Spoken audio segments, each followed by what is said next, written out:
Catholics of all ages gathered at the Cathedral of the Immaculate Conception in Tyler at 1 p.m. today, at the exact time Pope Benedict XVI was scheduled to officially resign from office. The cathedral bell rang for 8 minutes, a minute to recognize each year Benedict held office. The bell ringing was followed by a prayer service where Cathedral rector Father Anthony McLaughlin called the Pope's resignation bittersweet. This is not a celebration of the Mass. The vestments that are worn are basically vestments worn for prayer services. Okay. So you have the habit of the black habit, the surplice and the cope. Okay. Cope probably comes from a period where cathedrals were not terribly heated. Oh, right. But it's simply not Mass vestments. But it does show that the priest is presiding in a prayer service. So tell me about the new Pope. Are there any things that you would hope that he would address once he's chosen? I mean, in the year 2013, it has always been a very serious business to be Pope, but now more than ever is it so serious. 24-hour, 7-day-a-week media. And so the world expects the Pope to be all bells and whistles, to be lights, camera, action. And so that's a great responsibility for him.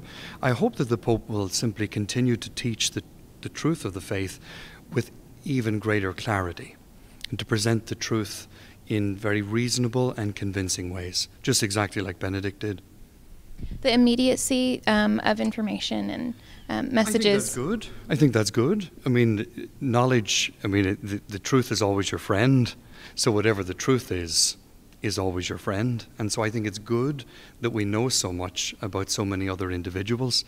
It'll help people hopefully make a more informed decision. Is there anything else you want to add about this process and about the coming days?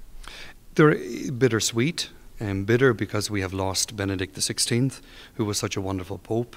Sweet in the sense that we know that Christ does not abandon the Church. It belongs to him, and we'll receive another successor. So sweet, and we're excited. I wonder who it's going to be, what's going to be their background, where they're from. So it's bitter, but yet sweet.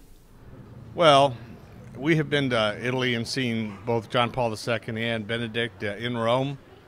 And I haven't quite come to grips yet with Pope resigning. Certainly we've been through popes dying, but resigning, knowing the Vatican and Gandolfo, I just don't. I haven't wrapped my mind around it yet. However, I think in the times that we have now, we need an energetic Pope. And certainly, I hope I'm just as active as he is at 85, but I can imagine he's slowed down quite a bit. So, is there anything about the faith that you would like the new Pope to address? I think it's great. So just don't change direction of a boat that's on the right course. So. What about you? What did today mean to you? How do you view your relationship with the Pope? I feel a special closeness to the Pope. For about the last 12 to 15 years, we've had the good fortune of going to Italy, always via Rome. All roads lead to Rome. And I've seen the popes many times. We've toured all over the Vatican. We've been to Castel Gandolfo. And we're so involved in the traditions in such a tremendous way now. I'm a cradle Catholic. I won't tell you how old I am, but all these years, now at this point in my life, that I've got a special closeness to the Vatican, and I realize how blessed we are to have the tradition of the Roman Catholic religion.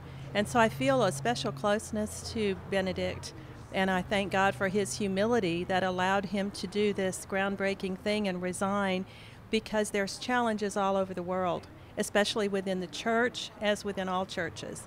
And I think he realizes in his great humility that a younger, more energetic Pope might be better able to handle those. We went to kindergarten at the same time, but in two different places, but only about a few miles away. And I grew up in the war-torn Germany with Pope Benedict.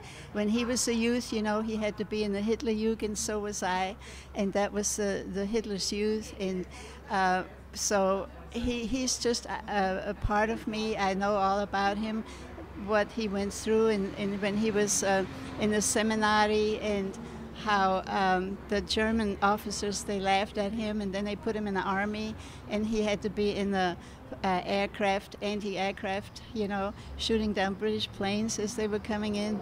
But he didn't. He said he always missed, and so anyway, I have a real tender feeling for him, and so I'm sort of bittersweet about him retiring. But it's really great that he took the opportunity while he still could, you know, and pass it on to somebody else. And I said, we may be popeless right now, but we're not hopeless. Pretty soon we'll be getting a new pope. Tell me, do you have any hopes of things that the new pope would address within the faith? Well, within the faith, I think it's pretty much stays the same, because our gospel is the same. It always has been the same. And there may be some light changes because of the modern world we're in. But no, I don't think anything in our liturgy or anything can change, because it's been there for over 2,000 years, and it's going to stay that way. Mm-hmm. Is there a favorite story you have about growing up so close to Benedict? Well, actually, I just remember now the war years as I was reading his book, and it's all true, every word of it in that book, because I lived through it, and it was, you know, hard in the World War II, but we came to America, look at that, and here I have been all these years in this church, so yeah. All right, well, thank you very much. I appreciate it.